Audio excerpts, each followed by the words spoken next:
I do. Yes. All right. Well, hey, everybody. Welcome to our Storied live stream. I am Heather Honert, and I have some other very important people with me here today. You guys want to tell who you are?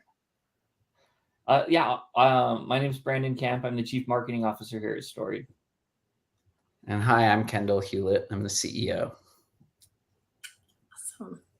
And I'm Heather Honert, like I said, and I am an Associate Marketing Manager here at Storied, and we're super excited to be with everybody today, just to tell you a little bit more about Storied and our representation at RootsTech 2024, which is crazy to me that it is basically less than a month away. So it is coming hard and fast. Hopefully you all are registered and ready to attend.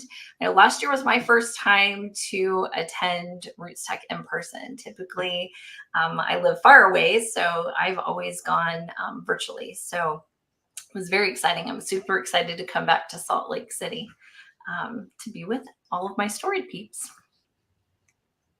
Me too. It's going to be fun. It'll be a lot of fun. I know last year our booth, and we'll talk a little bit about that here in just a minute, but last year our booth was a big hit. We loved sharing that with everybody at RootsTech, and we have some fun things planned again this year for our booth. So welcome everybody. For those of you that are joining on a live stream here with us at Storied, if you're just jumping on, I am Heather Honert and Associate Marketing Manager here with Storied, and I have two very important guests with me who are Brandon Camp. I'm Chief Marketing Officer here at Storied. And Kendall Hewlett, CEO. So we're going to do our live stream a little bit differently today. So I typically do our podcast, and so I ask our guests all kinds of questions about family history and writing stories in their family history. So we're kind of going to do a little tag team with questions today with Brandon and Kendall. Make sure if you have any comments, put those in the comment section. We'll definitely do some questions and answers as we get close to the end.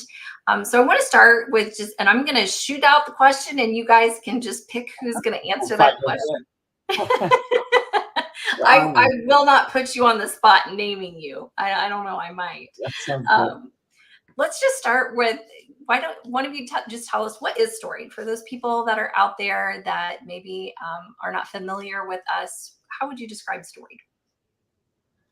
You want me to go, Kendall, or do you want to do that one? I'll try, and you can correct me when I get it wrong. But I like that plan. Storied is an end-to-end family history platform. So at Storied, you can build a family tree, you can make discoveries.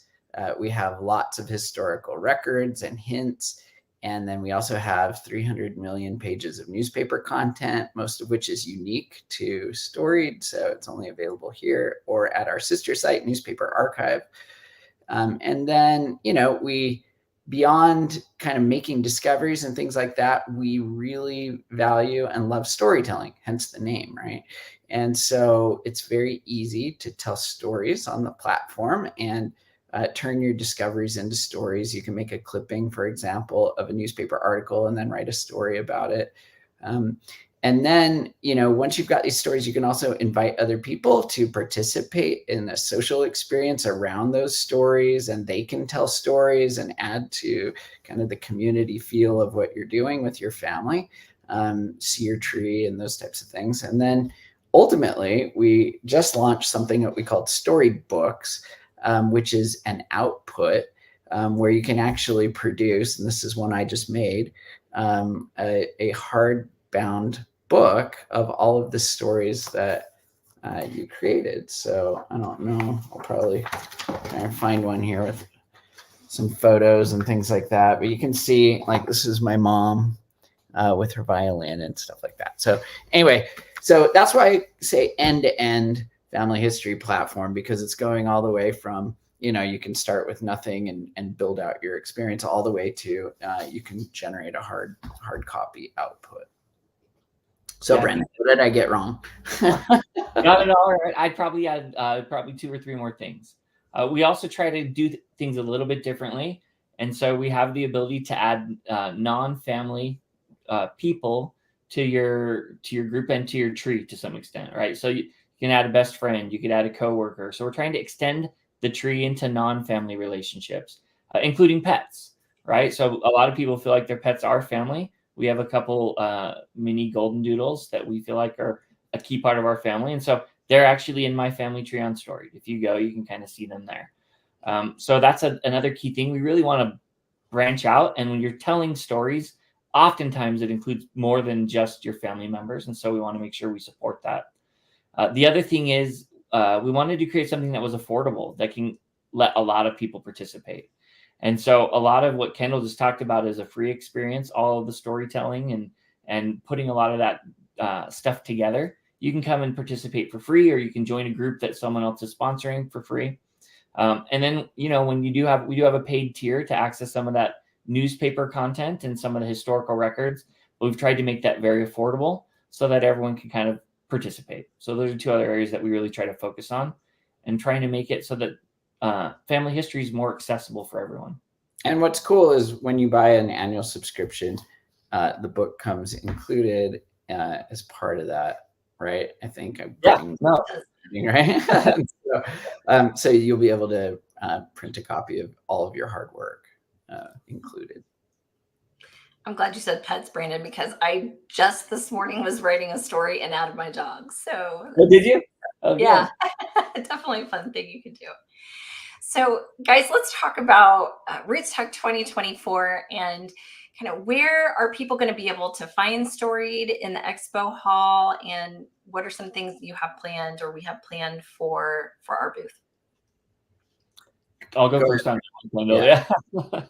So we'll be in the expo hall. We're a platinum sponsor, obviously, and so we'll have a booth there. It's actually in the same spot it was last year. So for those that are coming back for a second year, we're right next to Family Search, near the main entrance to the expo hall.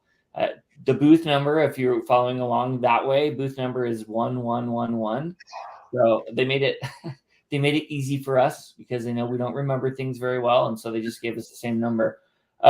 But yeah, so we'll have a big presence there. We're gonna do something similar to last year, but with some fun kind of switch ups, right? So I don't want to spoil too much, but excited to have people come and check us out and spend some time at the booth. There'll be a lot of space for people to come and explore and touch and feel and do some fun stuff there. And then, sorry.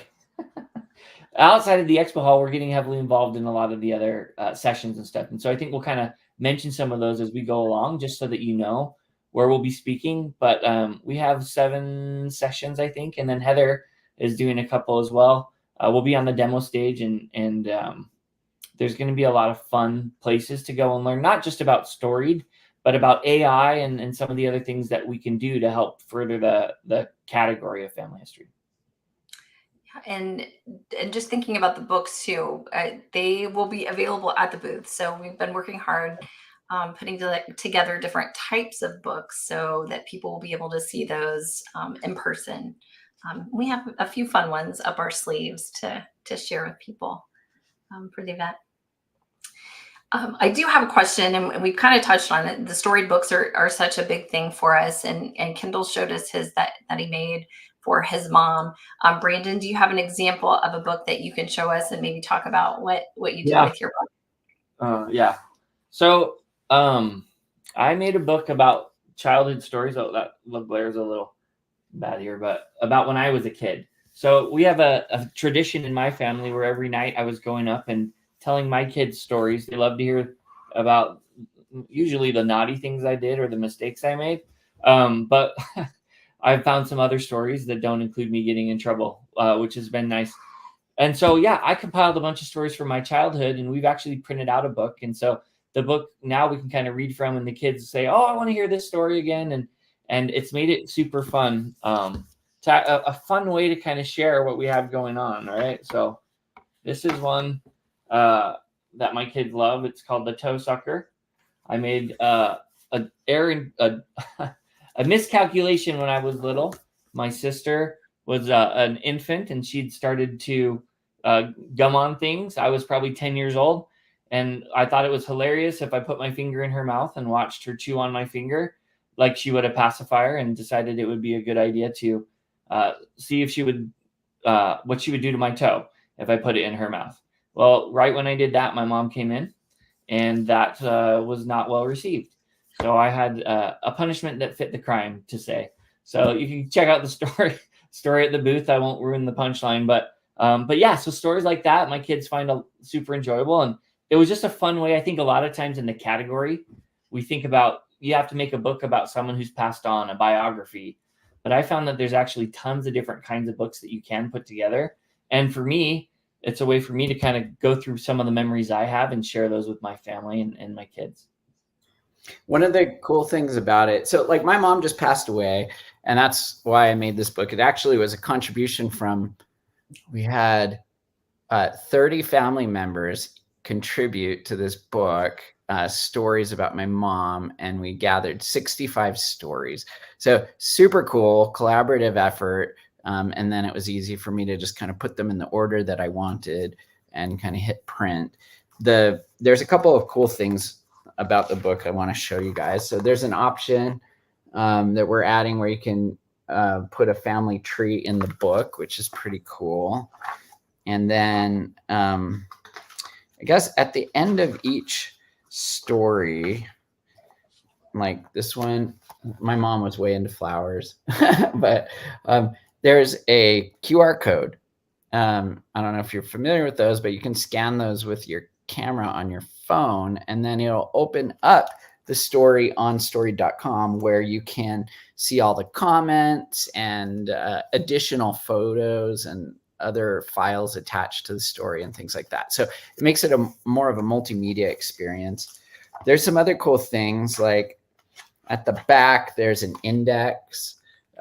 Sorry, it's kind of hard to see, and I'm not very good at using my camera, obviously, but an index where you can kind of see all the different authors and topics and locations in the book. And there's an easy way for other people, if they get their hands on the book and they want a copy, they could scan a QR code to order their own copy. So lots of really fun things about how that's constructed. And, you know, we're just scratching the surface of what we want to do with it. I think it'll be really neat. So there were a couple questions I saw in the comments. So one, Brandon, maybe you could talk about how much it will cost, and then I can talk a little bit more about how long the books can be and that type of thing. Yeah, no, for sure. So right now, the books are included with every annual subscription, right? So an annual subscription, a Storied Ultimate subscription costs $155.88. And then there's a Storied Plus annual subscription, which gets you access to the historical content, but not the newspapers. And the price just escaped me on how much that subscription costs. Do you remember, Kendall? I want to say like $89 or something, roughly. I'll pull it up. Sorry.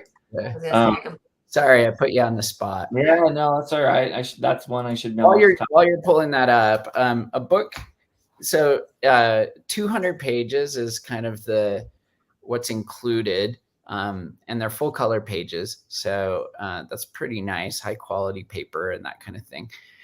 But you can actually go beyond 200 pages, and you pay a little extra per page that you go beyond that. So you can actually go up to around 400 pages in the book. So that's a lot. And my book here, I think, you know, with 65 stories and all that, even with the index and everything, is 158 pages, just to give you an idea, right? So. And that we'll have different examples at RootsTech of different sized books, just to have people give them an idea of what those would look like. So we'll have one that's, you know, kind of maxed out at 400 pages, and then some that are shorter. So you don't have to, that 400 one would feel daunting to some people. So it can be, you know, different links for different needs for your book. I did get the price for that, Heather. Yep. $83.88, right? Oh, so even cheaper. Awesome. Yeah, you did great.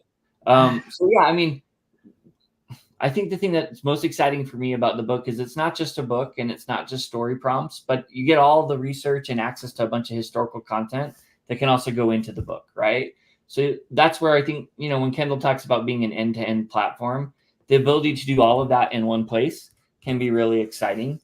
I did see some comments here about asking about integration with other platforms. Do I need to create a new tree? So we do have a GEDCOM import solution that will let you take a tree and upload it. And then we are working on some exciting things with Family Search to make that a little bit easier as well, right? So that you could sync some stuff across. Yeah, you'll be able to hopefully easily pull in photos and things from Family Search that will help you get started very quickly and easily.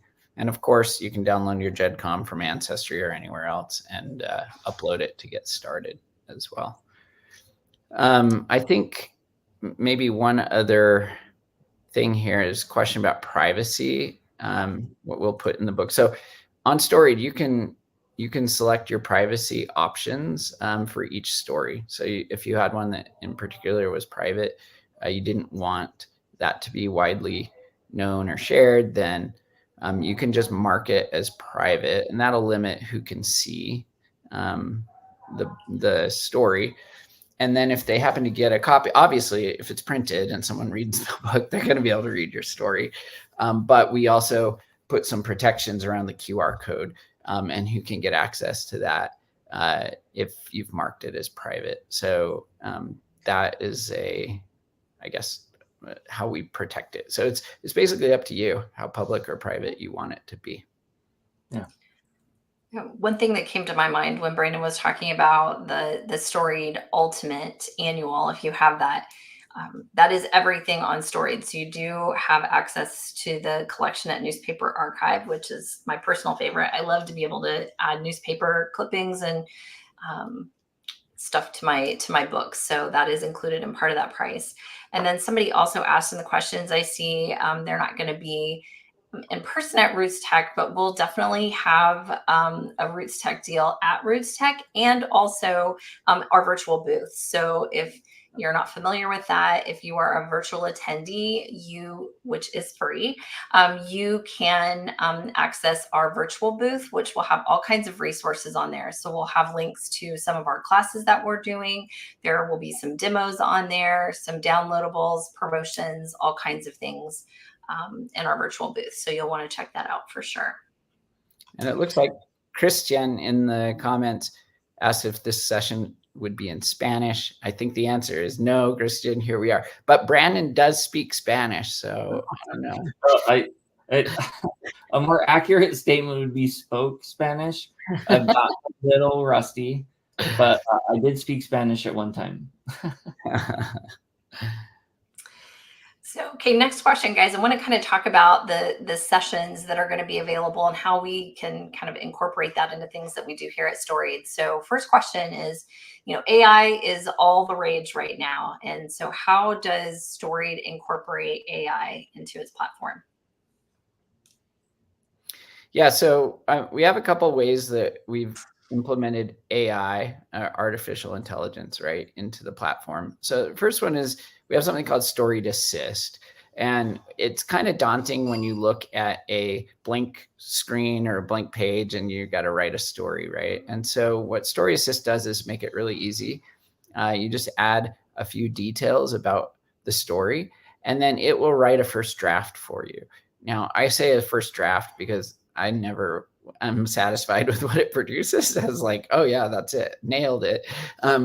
It can do kind of weird things as AI often does, but it's a great way to get started and make the process less daunting. And I've personally find it much easier to edit and change something than to, write it from scratch at the beginning. So you just literally write 3 or 4 bullet points about what you want the story to be. It'll take a first draft for you. So that's awesome. And then, there are other things that we're working on around AI to help us bring more content to market. And we're going to be making, an announcement about one of those in the innovators session at RootsTech. And so that'll be fun. And you can go hear about some of the ways that we're using AI, I think, to really help bring content to life and make it more accessible. Kendall is going to be doing one of our sessions on AI. So That session is using AI to help you with your family history. And Kendall and our VP of content, Laura Brown, will be offering that on Thursday at 4:30. So make sure you check that out in the session guide or on the app, and be sure to attend. That will be a fun one. I was helping work on some of the end parts of that presentation. That one looks, I actually stole some of Laren's ideas that he had in there. They were great. So definitely one you guys want to check out. Next thing, another session that we're going to have is just about, writing and just kind of memoir writing and writing and family history. And that English teacher in me in my previous life, I really talked a lot about writing and the strategies for writing. What kind of session will we have available at RootsTech for people that want help with writing their family history? Yeah, I think on Friday, it's Friday at 9:30, there's a session, right, on mastering, memoir mastery. So there are going to be some strategies on how to get started and what you do, how you can get people to engage with your content. And so I think that's probably where you're going to be able to get the most information on that. Newspapers, let's head to newspapers. Newspapers are just, to me, such an integral part of family history research. How I know there are a lot of questions about how does that integrate with newspaper archive. So guys, what happens if somebody has a newspaper archive subscription, but they want to delve into the world of Storied? How does that look? It's super easy because the same login works on both sites and you have access to the content on both sites. It's just that on Storied, you have more features and options. So there you'll have not only all the newspaper content from newspaper archive, but family tree, hinting, all the historical records, the publishing platform for the book, all those types of things. So, but it's very easy. So you can just log in using your same credentials and you're in either case. Anything you wanted to add, Brandon, on that? No, I mean, we're trying to make it as seamless as possible, right? So if you take a clipping on Storied, and it'll also save a copy of that clipping to newspaper archive as well. So there's stuff that we're trying to do so that you can use it where you want it. But we feel like Storied is a much more seamless and just an easier, cleaner interface with which to kind of integrate or interact with that content. And you can do something with it, right? On NA, it's awesome. You can take a clipping, but then it's there. On Storied, you take a clipping, you attach it to a person in your tree. It lives in their gallery or their scrapbook, and you can make a story out of it. So there's just a lot more you can do with that same content when you head over to Storied. Yeah. I totally back that up. I made a book out of newspaper clippings a couple of years ago for my grandmother right before she passed. She was 95. It's in the background on my bookshelf over there. And it was not a seamless process for me I couldn't tell stories. I couldn't do any of that fun stuff. So I actually put one together using the new Storied books and newspaper archive content on Storied. And I'll be doing a session on that at RootsTech. Called Newsprint to Narrative, and I'll be doing that Friday at 1:30. So I'm excited to share what that book looked like when I haven't seen it yet. So I'm super excited to see it when I come to Salt Lake. So excited for that session. That's cool. Yeah. I saw a question here. Do you have a new app or can you use one from last year? So this might be a more general question about RootsTech itself. So there is a RootsTech app, and I'm pretty sure they'll have a new version, but it's probably the same app and they just update it. As for us, we have a mobile app as well that you can find. The easiest way to find that in the App Store or the Google Play Store is just search for Storied Family History.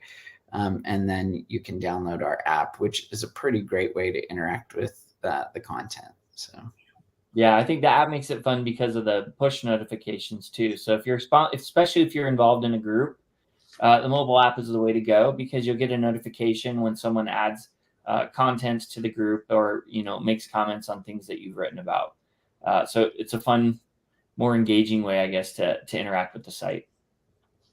Yeah, I think that when I talked with our friends at Family Search and the app for RootsTech, there was one from last year, and it actually was RootsTech 2023, and the one that is this year is just plain RootsTech. There's no year behind it, so look for the one that just says RootsTech. And I second the app. I love our app.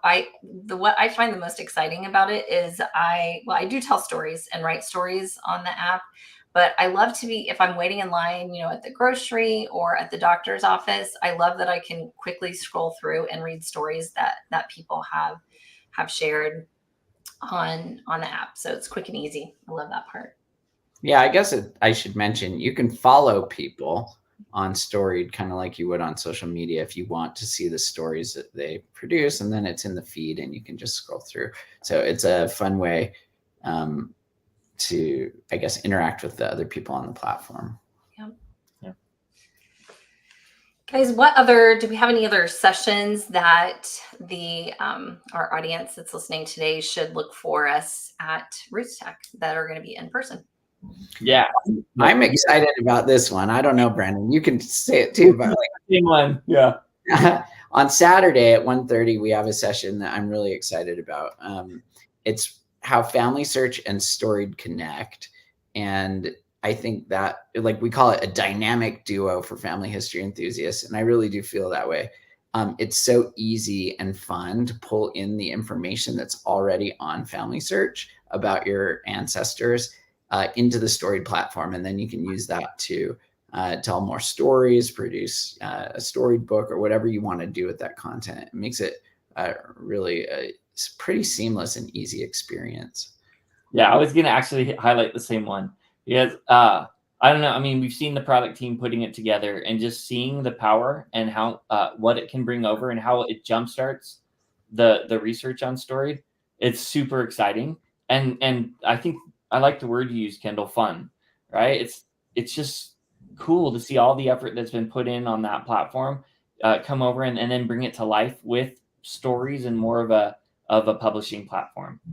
So I would also say don't miss the keynote, right? Kendall's got an awesome keynote stage presence prepared for Saturday as well at 11 o'clock. And I think it's going to be one you don't want to miss. It's going to be a lot of fun. And also I think there's some, I don't know, Kendall, for me, some good emotion there that I think people really understand the vision of what we're trying to accomplish. Yeah, I'm excited about it. And I don't know who the mystery guest is, but clearly you're going to be there for me. And then, whoever it is, they'll be backing me up. I guess you can see them too. That's right. We also have, just for the kind of other types of sessions. So again, make sure you visit our virtual booth because we will have some things that are recorded on there. I know somebody asked in the questions, will any of those be recorded? As part of our, being a platinum sponsor at RootsTech, one of our sessions is live streamed and recorded, and that's going to be the one on Saturday with the Family Search integration that Brandon and I are doing. So look for that on our virtual booth. It will be available there. And then in addition to Kendall at 2 o'clock on the 2nd, or not 2 o'clock, 11 o'clock on the 2nd, we also have Laren Brown is going to be doing our innovator forum we talked about with some AI things. And that is on Thursday, the 29th at 3 p.m. So Storied is going to kind of be out and about all over the place. So I am to the point in our little chit chat here today. I love this. So I am very blessed that I get to be the host of our podcast, which is called The Family Treehouse.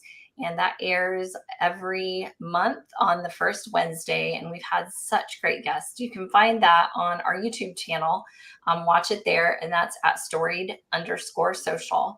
And so one of my favorite questions that I always get to ask our guests is, what is a favorite family story of theirs? So I'm going to pick on you both today. I would love for you to tell us just what is a fun family story.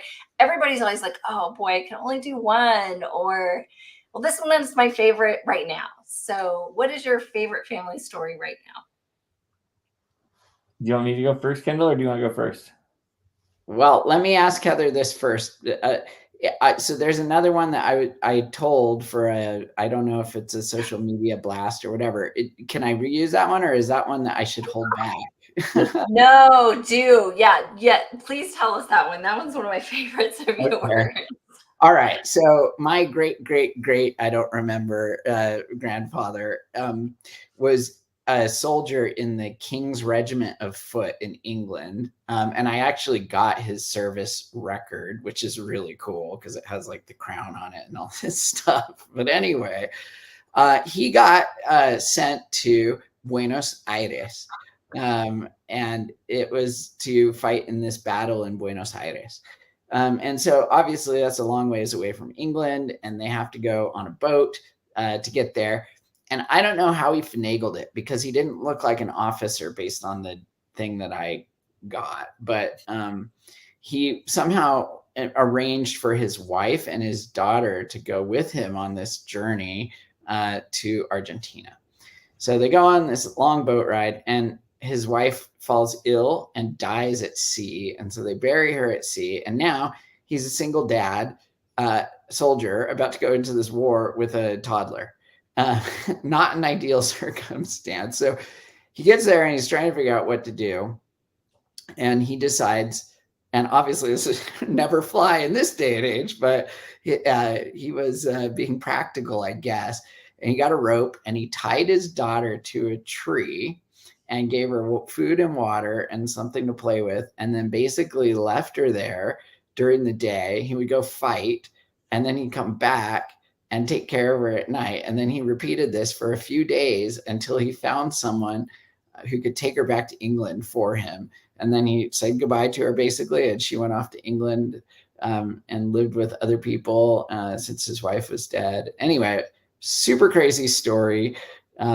Just crazy interesting, and the kind of sacrifices and things that people go through.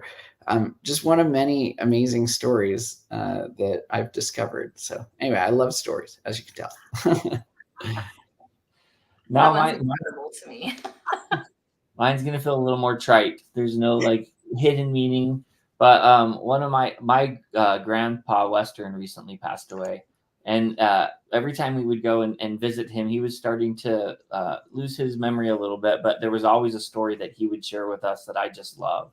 So he was very musical. He played the trumpet. He had an incredible voice. And in college, he had the opportunity to take a semester in opera.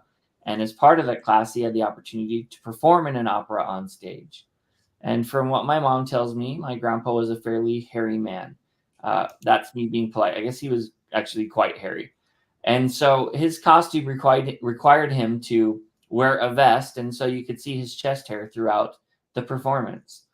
Well, the way he tells it, after the performance, a woman from the audience walked right up to him and without saying a single word, grabbed a big tuft of his chest hair and gave it a yank. And then said, "Huh, I've been wondering the whole time if this was real or not. I guess it is." That's amazing. So anyway, I just the humor in that story and hearing him tell it. I can't tell it nearly as well as he can. I was fortunate enough to capture him telling that story. So I'm excited to have people hear that and hear it in his voice at some point in time, and to be able to engage with that story, because it's a perfect glimpse into him as an individual and just his sense of humor. I don't think I have to share with you guys one of my favorite stories. I never get to share my stories, so I want to share yours. Yeah, this is good. This is one that I actually found because of a newspaper clipping. So my third great grandfather was quite a wealthy man, lived in Cincinnati, and his wife passed away when they were probably in their 50s or 60s. And the newspaper article I found was for a marriage announcement for him and his new wife, which no one in the family ever spoke about. Like, I had no idea about this new wife. The kicker was he was 78 and she was 29. Like, I was floored by that story. I just could not believe that was, nobody ever talked about it. And I could see why. So there was a lot of, kind of banter back and forth in the newspaper between her and the children, which were even older than her. So that was a crazy story. It's one of my favorites. I couldn't believe I found it, and it was in the newspaper. So one of my favorites. Wow. 50-year difference. That's like nuts. Crazy. It was crazy. So I know a couple people were asking about, I just wanted to kind of give a plug for RootsTech. If you haven't had the opportunity yet to register for RootsTech, make sure that you do. We would love to see you there at the Storied booth. You can do registration to be on site, or you can do virtual, like I mentioned before. The on-site is for the 3-day pass, it's $109. And virtual is free, but head to rootstech.org, and that's their site that you guys would use to register for that. If you haven't downloaded the app and you're going, make sure that you do. You can start building your schedule and make sure that you are looking for those sessions that we talked about today that Storied is going to be offering. Any last minute tips or pieces of advice you guys would like to impart with our viewers today? I guess a couple of thoughts. First of all, someone asked, are we able to look up people to follow on Storied? And the answer is you can't search for them quite yet. That's something we're working on. It's on our backlog of things to do. But if they send you the link to their profile, then you can just follow them from there. So for example, like Kenneth Marks has been on the platform recently telling a bunch of stories. And so I got his profile URL and started following him, and it's been a lot of fun to see the stories he's telling, for example. So anyway, and as far as like parting tips or thoughts, look, I think, believe it or not, like the shorter the story, the better in most cases. And so you don't need to feel overwhelmed like you've got to create a giant tome and it's got to have all the details and everything perfectly. Like just tell a little vignette. And one little vignette with a photo is really meaningful. And share it with your family. Super easy. You just click share. It'll give you the URL. You can blast it out, and people can very easily go and read a quick story. And I think that's really powerful and awesome. The other thing is photos are great inspiration. So if you're like, I don't know what to write about, or the idea of writing a life story is daunting or whatever, that's fine. Just go look at your photos and you'll remember something that'll jog a little story or a thought. And then you just start there and you just tell one little vignette. And then you organize them gradually over time into something more powerful and meaningful as a collective. But each little discrete piece is really great. It can be a paragraph, honestly, with a good photo. And people will find that really enjoyable. So don't be intimidated. Just start. It's a lot easier than maybe you think it needs to be, right? Yeah. And I would echo that actually, Kendall. Getting started on the platform is free. You can come build a tree. You can come tell stories. So I would say, get started. It's a fun way to kind of to organize some of that content. The other thing I want people to realize is we want to redefine family history a little bit. I think a lot of people think about the category and they think it's for all the people that have passed away. But that is not. We are living family history today that will be the family history for our kids and grandkids. And oh my gosh, how much I wish that my grandparents had a site like this, or my great-grandparents when they were going through their lives, because I wouldn't be searching through all of these old documents and scraps, hoping that I could find something. It would already be there. So when we talk about family history in our family, my kids think about the pictures we're taking today and the experiences that we had last week and the week before, because that's going to be the family history that their kids and grandkids are going to appreciate. So my tip would be, don't confine it to thinking you have to go find a bunch of stories about people you don't know very well. Start with yourself and then start working back. Well, I hope everyone listening has enjoyed this as much as I have. I don't often get a chance just to sit down and chat with these two. So I feel lucky that I got to do that today. And hopefully, if you're not registered for RootsTech yet, you will get registered today. And we sure hope to see you February 29th through March 2nd, RootsTech 2024. And we are Storied at booth 1111. We hope to see you there, and everybody have a great day. Thanks, guys. Thanks, guys. See ya.